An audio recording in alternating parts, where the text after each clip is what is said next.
Je vais vous expliquer pourquoi il ne faut plus utiliser var en JavaScript. Alors, il faut d'abord que je vous parle du hosting et du contexte d'exécution en JavaScript. Alors déjà, le hosting, c'est quoi? C'est le fait de prendre toutes les variables de votre fichier JavaScript et de les mettre tout en haut de ce fichier-là, ou bien de le mettre tout en haut de la fonction dans laquelle vos variables ont été déclarées. Le contexte d'exécution est le fait d'exécuter du code JavaScript. Elle a deux phases. La première est la phase de compilation. Le moteur JavaScript va alors hoster vos variables, donc va les mettre en haut du fichier, et ensuite va leur assigner une valeur par défaut, qui est undefined. Et ensuite, la deuxième phase est la phase d'exécution, c'est là où votre code va être exécuté. Donc on va voir déjà un premier exemple. Je vais essayer de accéder à une variable que j'ai déclarée avec var avant son initialisation. Donc là, concrètement, on obtient une valeur bizarre qui est undefined. Si on se souvient bien, pendant la phase d'exécution, il y avait donc deux phases. La première, c'est pendant laquelle la machine JavaScript va hoster vos variables en haut de votre fichier. Donc concrètement, ce qui se passe ici, c'est qu'on va mettre cette variable Toto ici. On va la mettre tout en haut de votre fichier. C'est le hosting. Ensuite, on va lui attribuer une valeur par défaut, qui est undefined. Et c'est donc pour ça qu'à ce moment-là où je fais mon console log, avant l'initialisation de ma variable de base, c'est pour cela que j'obtiens undefined. Tout simplement parce que la machine JavaScript a donné une valeur par défaut à ma variable Toto, qui est donc undefined. Et donc si jamais j'essaye d'utiliser une variable avant de l'avoir initialisée, j'aurai alors la valeur undefined quand j'utilise var. Je vais maintenant dans cet exemple faire exactement la même chose que j'ai fait avec var, mais maintenant je vais le faire avec let. Et ici on peut voir qu'on a une erreur. On a une erreur qui est assez bizarre qui dit que Toto ne peut pas être utilisé avant son initialisation. Donc là on peut déjà voir la première différence entre var et let.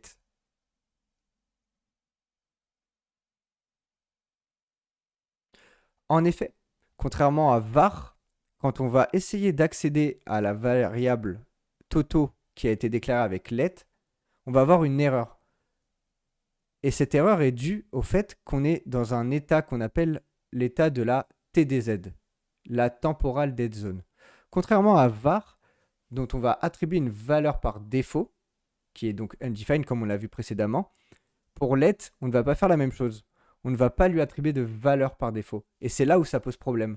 Parce que dans l'état actuel de mon console Toto, ma valeur Toto n'a pas réellement de valeur. Et c'est pour ça qu'on dit qu'elle est dans un état de Temporal Dead Zone. La TDZ est une zone pendant laquelle vos variables autres que var seront inutilisables. C'est une sorte de discipline selon laquelle il ne faut pas utiliser de variables avant leur déclaration. Cela renforce la sécurité du code et permet d'avoir des valeurs inattendues, comme des undefined par exemple. On a vu maintenant une différence entre var et let par exemple. On va essayer de voir maintenant une autre différence. Il est aussi bon à noter que let fonctionne comme const. On va voir juste après la différence justement entre let et const. La première différence, une autre différence entre let et var, c'est la portée de ces variables, ce qu'on appelle le scope. Donc avec var par exemple, si jamais je fais un code comme ça, je vais initialiser ma variable avec var dans un bloc if, je pourrais y accéder en dehors de ce bloc, ce qui est plutôt normal. Cependant, si jamais j'ai ce code-ci, imaginons maintenant que je déclare une variable en dehors de mon bloc, que j'appelle Toto, et que je la redéclare dans un bloc, if par exemple, comme dans le cas présent. Si jamais j'essaie d'y accéder par la suite, on va voir que ma variable a été écrasée. De base, avant que je la déclare ici, elle vaut bien Toto. Mais après, une fois que je l'ai redéclarée, elle vaut plus Toto, mais Hello. Et c'est là où ça peut poser problème justement. Parce qu'on peut écraser des variables qui existent et on veut à tout prix éviter ce genre d'erreur. Maintenant, on pourrait se demander qu'est-ce qui se passe avec let? Quelle est la différence? La différence, elle est là, c'est que quand on va déclarer une variable avec let ou avec const, elle va être block scope. On ne pourra pas y accéder en dehors de ce bloc. Et donc, si jamais je déclare ma variable Toto dans mon bloc if, je ne pourrai pas y accéder en dehors de ce bloc-là.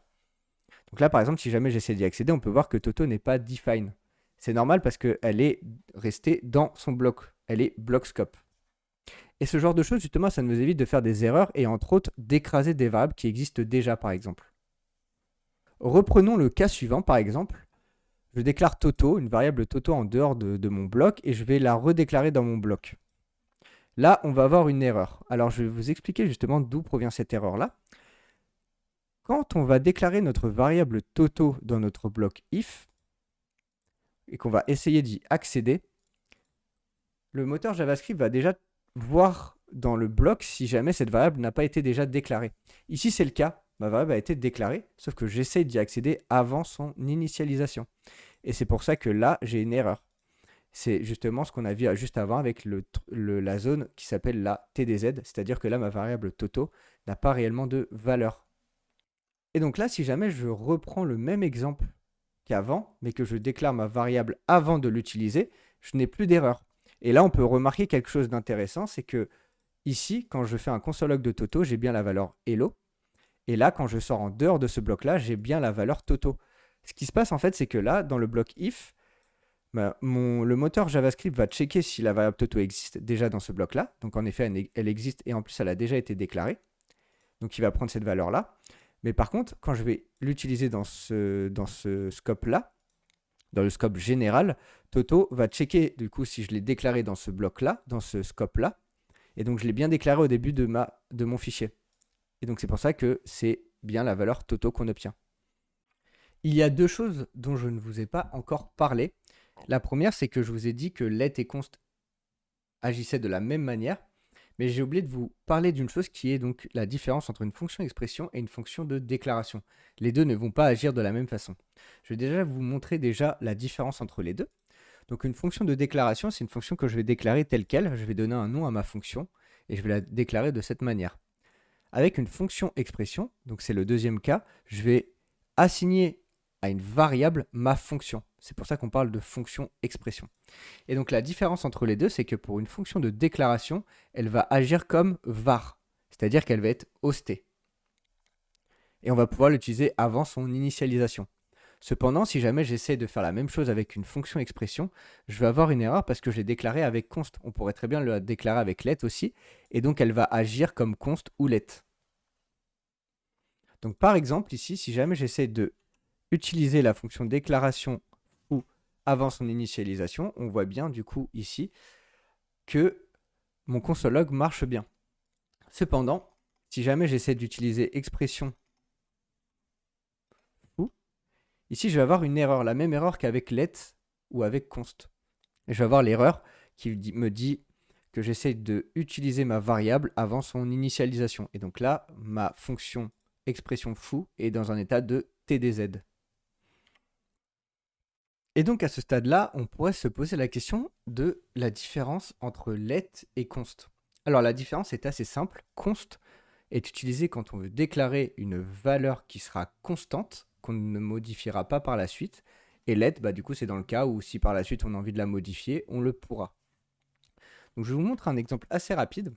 Je déclare une variable Toto avec const. Si jamais j'essaie de lui assigner une autre valeur, je vais avoir une erreur qui me dit que assignement to constant variable. Parce que justement, j'essaie de modifier une valeur qui est supposée être une valeur constante. C'est pour ça que j'ai cette erreur-là. Cependant, si je fais la même chose avec let, je ne vais pas avoir d'erreur si jamais j'essaie de modifier cette valeur. Et donc, c'est là la vraie différence entre const et let. Const, on va l'utiliser pour les constantes, et let, on va l'utiliser pour les autres cas. Et donc, pour résumer tout ça, quand on va déclarer des variables avec var ou des fonctions de déclaration, elles seront initialisées quand elles vont être hostées avec une valeur par défaut qui est donc undefined. Et on va pouvoir donc les utiliser avant leur initialisation. Pour le reste des variables, donc avec let, const ou quand on déclare une fonction expression, elles vont être donc dans un état de TDZ si on essaye de les utiliser avant leur initialisation.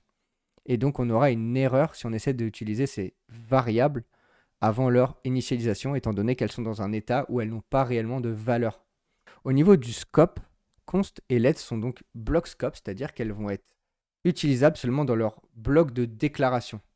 Contrairement à var qui est global et qu'on peut donc écraser si jamais on ne fait pas attention.